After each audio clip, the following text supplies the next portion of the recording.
Hey, welcome back to the stash. Okay, so Ultimate Spider-Man has honestly been a strange series to follow. When it first kicked off, I was all in. I felt like Marvel had finally figured out how to make Spider-Man exciting again in a way that was both new and familiar. Naturally, Jonathan Hickman's setup was strong, and Marco Checchetto's artwork was incredible, and it carried that feeling of potential you always want when a new run begins. For a while, this was the book I looked forward to the most each month, but over time, that energy started to fade. The pacing got a little messy, the time skips pulled me out of the story, and it felt like a lot of the right characters just weren't getting the spotlight they deserved. Now, it wasn't bad, but it just wasn't living up to what it could be. And when a book like this misses, you really feel it, because you know how much stronger it should be. That's the tricky thing about following an ongoing series. Sometimes you get stretches that don't fully click, and it makes you question whether it's even worth keeping up with. But then, you get that one issue that pulls you right back in, the one that reminds you why you even cared. And for me, issue 19 of Ultimate Spider-Man was that moment. Before we get into that though, I want to take a quick second to say that here at The Stash, we're trying to reach 16,000 subscribers before the end of the month. Now, it's a huge ask, I know, but with your help, I also know we can do it. So if you like Spidey or just comic content in general, feel free to stick around and maybe hit that subscribe button. But with all that being said, let's jump right back into the video. So for a quick recap of the story in case you missed the issue, Richard and the Suit fully let loose. After being betrayed by the Black Cat and backed into a corner by the Kingpin, the Pyrotech Suit finally takes complete control, turning from Spider-Boy to Venom. And as Venom, the pair wreak havoc among those there, including a certain Walter Hardy, the former Black Cat. Later in Fist Tower though, tensions are well and truly on the rise. The broken Sinister Six is losing structure and focus, but the Kingpin with sheer determination is set to get things back on track, with his vow of killing Spider-Man being firmly made.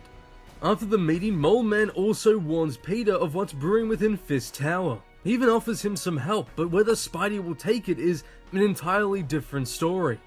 A good bit later, we see the Parkers hiding out at the Watsons. Mary Jane is rightfully angry at her son. She scolds him for his recent actions, and in doing so, we see her true mental state. She's stressed, and for good reason. Now, she's ready to be told everything. This issue is exactly what I believe this series needed. For too long, Ultimate Spider-Man, in my opinion, has been bogged down by poor pacing and forgetting about characters who should be at the forefront of the story. It's sad because for a long time, this was my go-to series when it came to modern-day Spider-Man comics, but as we went into year 2 of USM, I found that a lot of the flaws began to rise. Recently though, it has been better. I've been enjoying this series more so than it was a few releases ago, and my interest is back to being pretty high. It's a great sign for overall, I guess, just how strong the comic is if it's able to regain the attention of its reader, even after some filler issues. It's not even that filler is a bad thing. In fact, when done right, a lot of my favorite hidden gems for Spider-Man comics are filler, but for this series, I just don't think it works.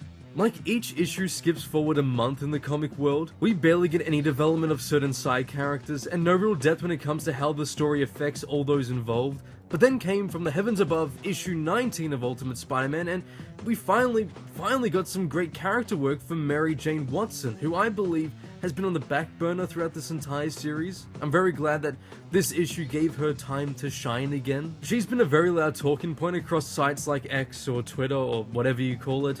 When boiled down, it's one side defending the way she's portrayed, another saying she's barely a character, and a small subsection that's more so in line with she's a decent character so far, but there's room to make her great, and that's the side I'm on. We've had only one issue before this focusing on the wife of the main character. You know, the most important person in the main character's life. But what we got from there and the other bits and pieces made me happy for the most part of how she was portrayed. However, there was definitely something missing. I thought for sure issue 15 would solve this problem. Like, picture this. Peter finally comes home, half dead, his friend killed right in front of him, and now Pete tells MJ they have to run.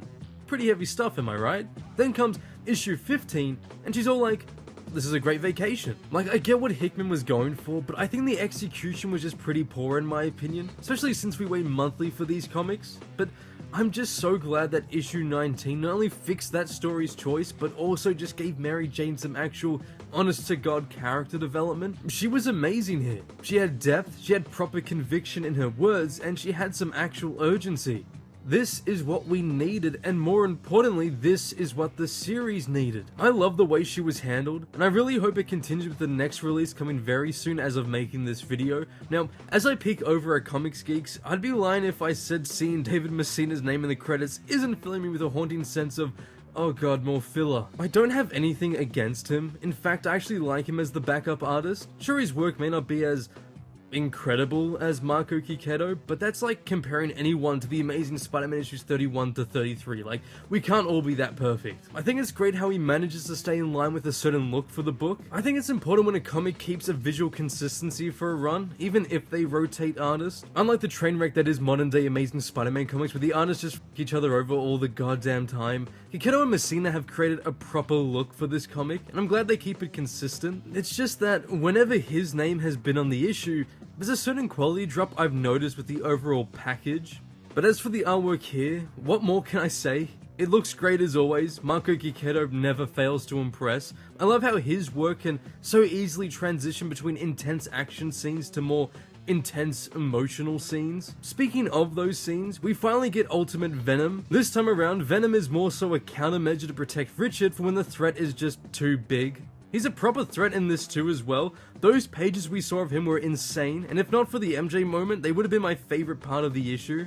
I still know it's early days for this Venom, but if I had to compare him to the original Ultimate Spider-Man Venom, I'd still pick that one. Even though they're both pretty different, that one still felt more in line with the classic 616 Venom, and the twist was just different enough that it worked, whereas this is just completely something new. Not that it's bad, I just still think the other one's just better. At the end of the day, this issue feels like a real turning point. For the first time in months, Ultimate Spider-Man has fully recaptured that spark that made me excited to pick up the book in the first place. I really appreciate how this wasn't just another standard release, or a throwaway filler issue that you forget about the second you close it. This one actually mattered. Mary Jane was finally given the space to shine, Venom's debut gave the story a raw and intimidating energy, and Peter himself felt like he was being pulled back into a world where the stakes actually weigh on him. That's the magic this book has been missing.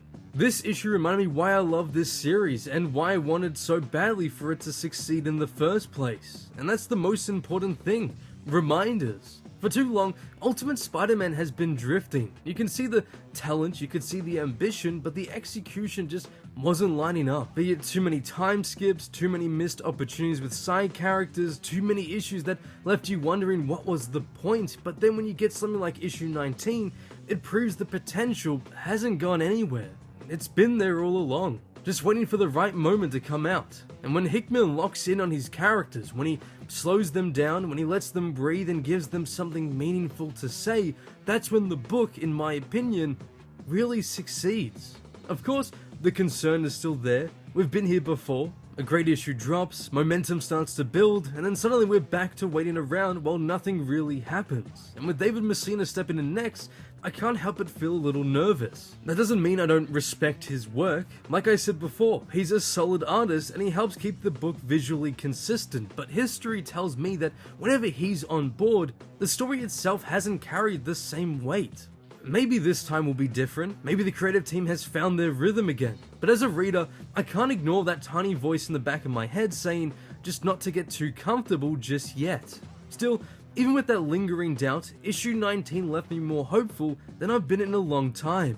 If Hickman and Checchetto can build on this momentum, if they can keep pushing Mary Jane forward, keep weaving Peter into bigger and more personal conflicts, and keep using characters like Venom in exciting new ways, then this run could end up being something truly special. It doesn't need to be groundbreaking with every single page, it just needs to remember the basics: strong character writing, real emotional stakes, and a sense of consistency that ties it all together.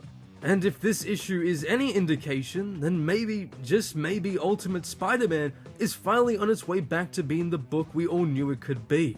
Comics don't need to be perfect to be great, they just need to make you care. And for the first time in a long time, I really, genuinely care about this series again.